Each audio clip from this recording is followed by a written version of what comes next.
Good afternoon. How are you? Oh, the temperature is marvelous. We can thank Thomas Jefferson for 78 degrees. It feels terrific. I'm wearing a t-shirt. If there was a pool nearby, I'd do a couple of laps. But I may on the weekend. Indoors, though. This is a special time, I think. And I think it goes like this. We are daily confronted with the radical differences of what we know to be true and of long-standing belief, and the assault of the senses and of righteous thinking by Trump and his friends, his corrupt minions. Here we are on the day, Good Friday, when Jesus was no more. He was killed, executed, tortured. What side of the fence are Trump and his minions when they are prepared to move people to places to be tortured and look the other way?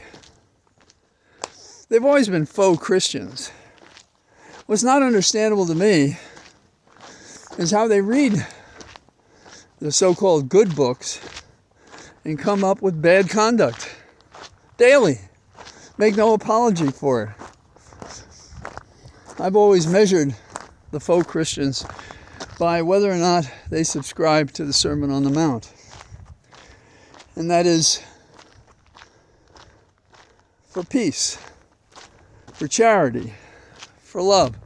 And when a Republican says to me, oh, only Jesus could do that, I ask them, well, did you read the part in Matthew where he says, if you don't do this, you're not going to enter the kingdom of God? Now, don't get me wrong. I am not religious. I frankly believe if there's a kingdom of God, it's spread before us, and we find it in nurture, in life, and in each other.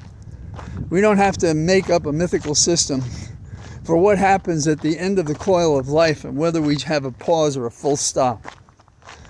While we're here on this planet, all of the thinking, the best thinking, whether you want to read the New Testament or you want to read the Stoics, you want to read Aristotle or any number of people, you can figure out how best to be a human, creating a work of art in your life. So, on this day, I guess I hearken back to having been taught by Jesuits. They teach you how to think, and they're terrified when you do.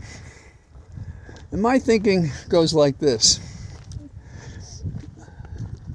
These values that I have stand apart from the religion that you may have and the beliefs you may have. But standing apart from both of us is a group of phonies running a claim that they are Christian and that divine gifts flow into Trump. Well, I think somebody's selling them a bill of bullshit because he doesn't act like... Do you think of him as Gandhi? And do you think of him as Jesus? I don't. And the historic Jesus, Thomas Jefferson tried to write a Bible that took out the miracles because he wanted to preserve the character of the historic Jesus. Others have tried to narrow down what that was. But if we want to take it as a metaphor, as a myth, as a system, on this day, Jesus was killed. Why? Because he cleansed the temple of those making money in the marketplace, abusing and misusing the temple. And he paid for that with his life, as then is true now. Freedom of speech and action is a prepositional freedom. I've said this before. You have freedom of speech, you don't have freedom after speech. And if we want to look at the people today and listen to what they say, they're violating another proposition that you find in Matthew, which is that When in public you wear the hair shirt and you show your devotion, you're getting your reward in this life. Well, I think that's true, but I don't think the motivation is acceptable when it's all about vanity and not sincere and doesn't encompass good works. Garcia may be Roman Catholic, I don't know. Whether or not he is, he's the person that was being spoken in the Sermon on the Mount. He's in custody for no good reason. He's there to make a point. And it is that we do not turn the cheek. If we're in the Trump administration, we turn against others. And we have a whole bunch of reasons, none of which has to do with tolerance. So,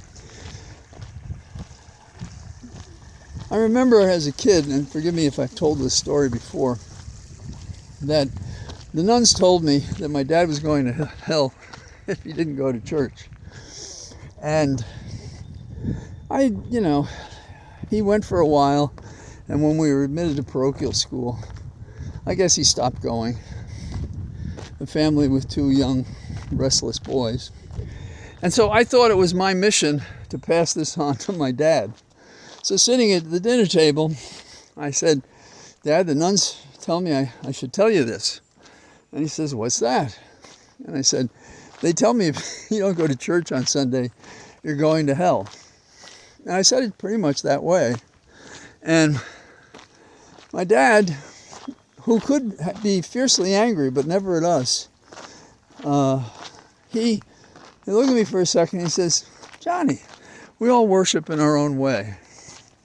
Well, whether it be a God, a method of life, the example of heroes, that's a blessed, if you want, way to live your life. But on this day, when those who went before, like Trump, would murder a Jesus, we have them now.